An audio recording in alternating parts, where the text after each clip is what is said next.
Our 2 News Investigates team has exclusive video from the deadly No Kings protest. This happened this summer in downtown Salt Lake City. Yeah, in it, we're going to see the moments immediately following the alleged shooter after firing that deadly shot that killed Alfa Alu. Chief investigative reporter Wendy Halloran going to walk us through that video. Wendy?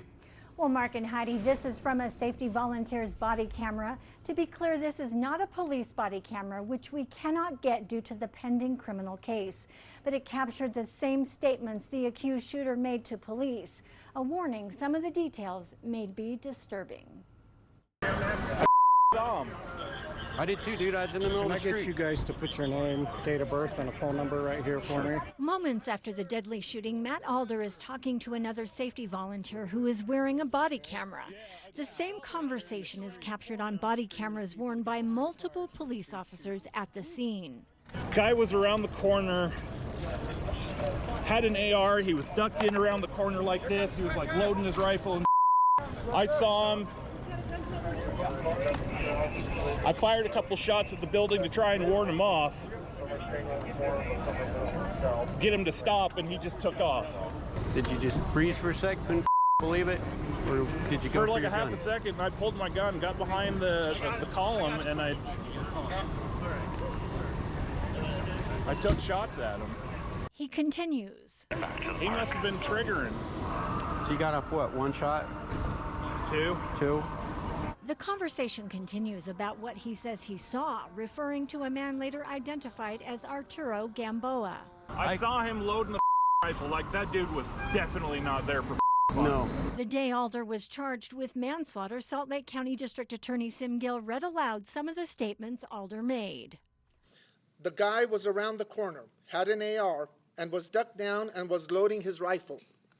I fired a couple of shots towards the building to ward him off and to get him to stop, and he just took off. I think this puts Mr. Alder in a far different context than what we were maybe led to believe or the tone that came out of that press conference. Criminal defense attorney Sky Lazaro watched the body camera video. When you look at his demeanor, it absolutely matches up with he was really just trying to protect people. Alder can be seen kneeling down beside emergency responders tending to Alu. Later in the video, he says, I hope that guy's all right. I mean, it's heartbreaking. In a lot of ways, it's really heartbreaking. You know, Mr. Alder is clearly a very caring, compassionate individual. He stayed, he assisted, he was concerned about the person. Cover! The charging documents allege that the first 2 shots Alder fired may have been in self-defense, but the fatal third shot fired over the crowd was reckless. In this case, I think that it's justified. His first thoughts were safety of the crowd and the people around him. I reached out to Jim McConkey from Parker and McConkey, the attorneys for Alu's widow, to let them know about this video and ask for a response.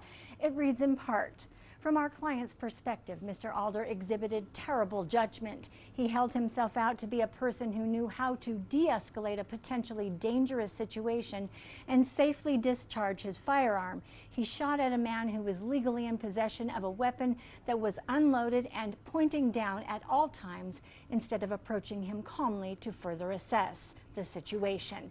There is no reasonable justification for such action."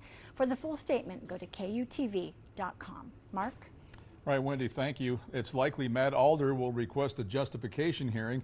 Wendy will have her 2 News investigation about the state's justification law. That's tonight on 2 News at 10 o'clock.